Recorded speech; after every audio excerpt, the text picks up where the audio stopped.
Hey everyone, and welcome to our deep dive, this time into the book of Nahum.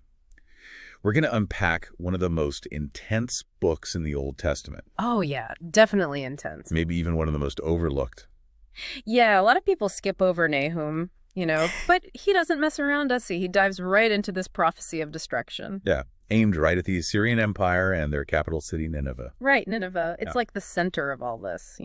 But before we get into the nitty-gritty details of falling walls and, fiery chariots and all that, Yeah. let's talk about who these Assyrians were and why their downfall was such a big deal. Well, you need some context, right? Yeah. I mean, the Assyrian Empire was not known for their kindness, right? They were known for their brutality, conquering nations left and right. I mean, A military machine. a military machine. So powerful, it's like a devastating flood sweeping across the ancient world. Exactly. And that's what makes this prophecy so compelling, right? It's not just the fall of any city. This is the downfall of a seemingly unstoppable empire. Whoa. A power that struck fear into the hearts of nations. Okay, so the Assyrians were the big bad guys of the ancient world. But Nahum doesn't stop there. He goes on to describe their downfall in incredibly vivid and, dare I say, cinematic language. Absolutely. It's like right from chapter 1, you get this intense imagery of God's power and wrath. It's like watching an action movie unfold, right? Wow.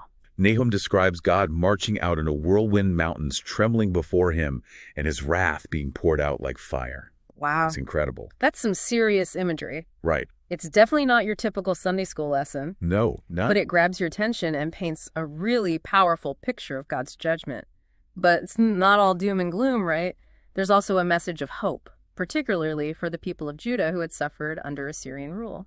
Absolutely. The book isn't just about destruction. It's also about deliverance, In the midst of all this fiery judgment, Nahum offers a glimmer of hope for Judah. Yeah. He reminds them that God hasn't forgotten them, that he sees their suffering and that he's going to act on their behalf. There's one verse in particular that really stands out to me, Nahum 1.7. The Lord is good, a stronghold in the day of trouble, and he knows those who trust in him. That's like a breath of fresh air amidst all the talk of judgment. It's a reminder that even when things look bleak, God is still a refuge for his people. And that brings us to a really interesting point about the structure of this prophecy. Okay. Nahum uses a literary technique called chiasm. Chiasm. What is it, like an ancient form of yoga? No. Chiasm is a way of structuring text where the elements are arranged in a mirror-like pattern. So you have point A at the beginning, point B in the middle, and then point A again at the end, creating a sort of symmetry. Okay. So how does that play out in Nahum? Well, in this first section of the book, the beginning and the end both focus on God's judgment against Nineveh. It's like bookends, emphasizing the certainty of their downfall. Oh. And right in the middle of this chiasm, Yeah. nestled between these declarations of judgment, is this message of hope and deliverance for Judah. So it's not just a random placement. It's a deliberate literary choice that highlights the contrast between judgment and deliverance, destruction and restoration. And it reminds us that even amidst pronouncements of doom, God is still a God of mercy and compassion. That's a really insightful way of looking at it. So we've got this fascinating blend of judgment and hope, destruction and deliverance, all wrapped up in this incredibly vivid and powerful language. Yeah. But we've only just scratched the surface of Nahum's prophecy. Oh, yeah. There's so much more to unpack, particularly in the second and third chapters, where he really delves into the specific reasons for Nineveh's downfall and the graphic details of their destruction. It's true. And it's in those chapters that we really see the full extent of Nahum's prophetic genius and the timeless relevance of his message for us today. So we should probably move on. Yeah, let's get into it. So let's shift gears a little bit and dive into chapter 2 of Nahum, where things get really intense. Yeah, it definitely cranks up the drama, doesn't it? Oh, yeah. If chapter 1 was like the movie trailer, chapter 2 is where the action really starts to kick off. I like that analogy. Paysum starts to paint this really vivid picture of the Babylonian army, advancing on Nineveh. Right. And it's not for a friendly visit. Definitely not a friendly visit. No, he uses this incredibly visceral language to describe the scene. We're talking shields reddened with dye soldiers clad in scarlet chariots gleaming like fire, Yeah, it's like he's placing us right in the middle of the battlefield. It is. You can almost hear the clash of metal, the thunder, the chariot wheels, the shouts of the soldiers. It's chaotic. It's terrifying. It's exciting in a morbid way. Yeah. And there's a deliberate purpose behind all this vivid imagery. Nahum wants us to understand that Nineveh's destruction isn't some abstract concept. This is a real visceral event, this mighty empire. The terror of the ancient world is about to be brought down in a brutal and decisive way. And it's not just about the physical destruction either. Nahum also captures the psychological impact of the invasion. Like, he describes the Assyrian commanders issuing orders, but their voices are filled with this anger and despair.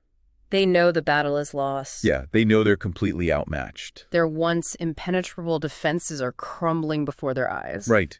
The walls of Nineveh, which were once these symbols of strength and power, are now breached. The enemy is pouring into the city, and there's nothing they can do to stop it. It's a complete reversal of fortune, right? Yeah. The hunters have become the hunted. And amidst all of this chaos and destruction, Nahum doesn't forget about Judah. Right. He circles back to that theme of deliverance. Yes. Reminding them that God is restoring their fortunes, rebuilding their nation. Exactly. And that contrast is so important. Nineveh, the epitome of power and cruelty, is crumbling into dust, and Judah, the victim of their oppression, is experiencing a rebirth. It's a powerful reminder that God is just. He sees the suffering of the oppressed, and he acts to deliver them. But Nahum doesn't just stop at describing the events. In the 3rd chapter, he goes deeper, exploring the reasons behind Nineveh's downfall. And that's where we get to the heart of the matter. Okay. Nineveh's destruction wasn't just some random act of fate. It was a direct consequence of their wickedness and injustice. He really lays it all out there. He does. He doesn't hold back in his condemnation of their cruelty, their greed, their exploitation of the weak. And remember all those vivid images he used to describe the Babylonian army? Yeah. Well, now he uses equally powerful language to depict the moral corruption that festered within Nineveh's walls. He talks about violence and deceit and the utter disregard for human life. Yeah, it's like he's saying, look, Nineveh, you reap what you sow. You've embraced evil, and now you're going to face the consequences. Exactly. And this is where Nahum's message becomes incredibly relevant for us today. He's challenging us to consider the state of our own hearts. Right. Our own societies, Are we perpetuating systems of injustice? Are we turning a blind eye to the suffering of others? Are we in some ways mirroring the very sins that led to Nineveh's destruction? It's a tough question. It is. But it's one worth asking. Yes. Because Nahum's prophecy isn't just about the fall of an ancient city. Yeah.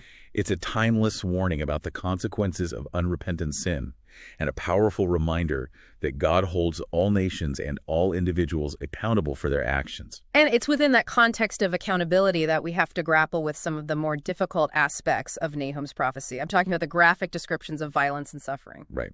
It's definitely not easy to read those passages.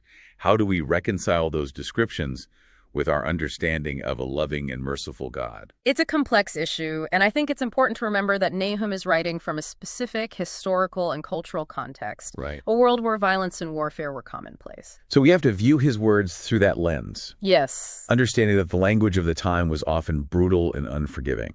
Right. But even within that context, it's crucial to understand that God's judgment, as described by Nahum, is never arbitrary or vindictive. It's always rooted in his love for justice and his desire to see wrongs made right. And in the case of Nineveh, their sin had reached a point where it could no longer be ignored.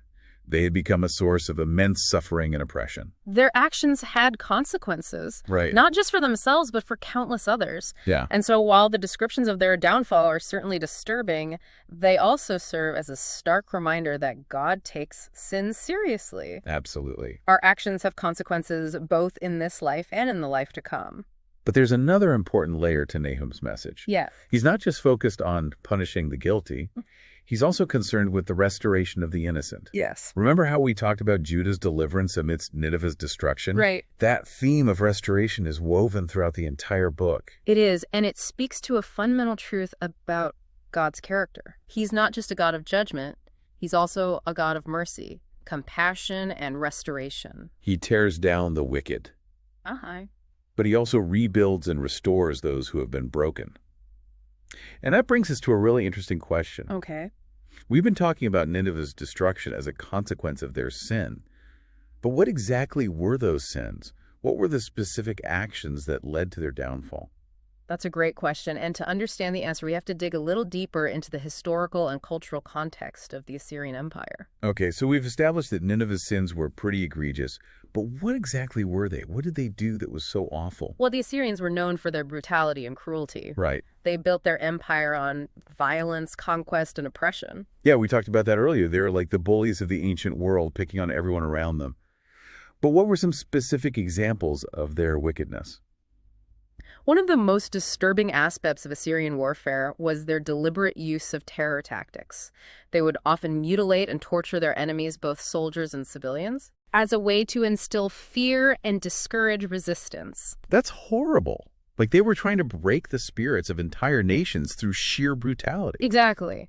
They wanted to make it clear that resisting their rule would come at a terrible cost.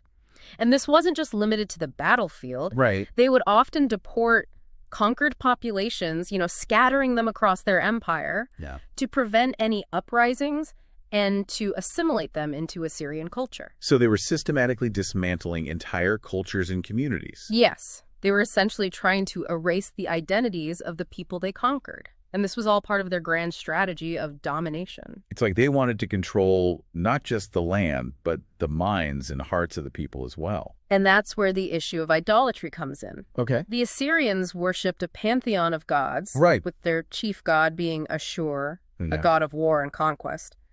Their religious beliefs were intricately tied to their military ambitions. So their religious beliefs justify their actions in a way, gave them a sense of righteousness in their brutality. They believed that their victories were proof of Ashur's favor, right, and that their conquests were divinely ordained. And this is one of the key points that Nahum is making, right? It is. He's showing how idolatry, the worship of false gods, ultimately leads to moral corruption and self-destruction. Right. When you turn away from the true God, you lose your moral compass. Your values become distorted. Your priorities become twisted. And you end up doing terrible things in the name of your God. Exactly. And that's the tragic irony of the Assyrian Empire. They thought they were invincible. Yeah. They thought they were chosen by the gods. But their power was built on a foundation of sand, a foundation of sin and idolatry. And as Nahum predicts, it all comes crashing down. And in the midst of all this judgment, Nahum reminds us that God is not just about punishment. He's also about restoration.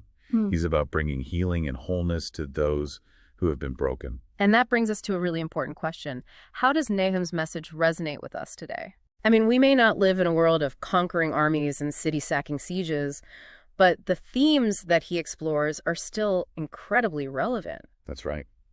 We may not be building empires in the literal sense, but we all face temptations to build our own little kingdoms, to prioritize our own ambitions and desires above the needs of others. And that can lead to all sorts of problems: injustice, inequality, exploitation, broken relationships.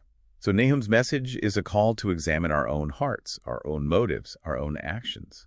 Are we building on a foundation of righteousness and justice, or are we building on a foundation of selfishness and greed? And it's also a reminder that God sees everything. He does. He sees the suffering of the oppressed, he sees the arrogance of the powerful, and he will hold us accountable for our choices. But there's also a message of hope here, right? Yeah. Just as God delivered Judah from Assyrian oppression, he offers deliverance to us as well. Absolutely. Nahum's prophecy points us to a God who is both just and merciful, a God who judges sin but also offers forgiveness and restoration. It's a reminder that no matter how far we've strayed, no matter how much we've messed up, we can always turn back to God. We can always seek his forgiveness. We can always start anew. And that's ultimately the message of hope that resonates throughout the book of Nahum. Yes, there is judgment. Yes, there are consequences for our actions, but there is also redemption. There is also restoration. So as we wrap up our deep dive into the book of Nahum, I hope you'll take some time to reflect on what we've discussed. Explore the book for yourself. Pay attention to the vivid imagery, the powerful themes, and the timeless truths that it reveals. And as you do, ask yourself how Nahum's message might challenge your own assumptions, your own priorities, your own way of life. Allow his words to speak to your heart and let them guide you on a journey of faith, repentance, and renewal. That's it for our deep dive this time. We hope you enjoyed this journey into the world of Nahum. We'll see you next time for another fascinating exploration of knowledge and ideas. Until then, keep exploring, keep questioning, and keep seeking truth.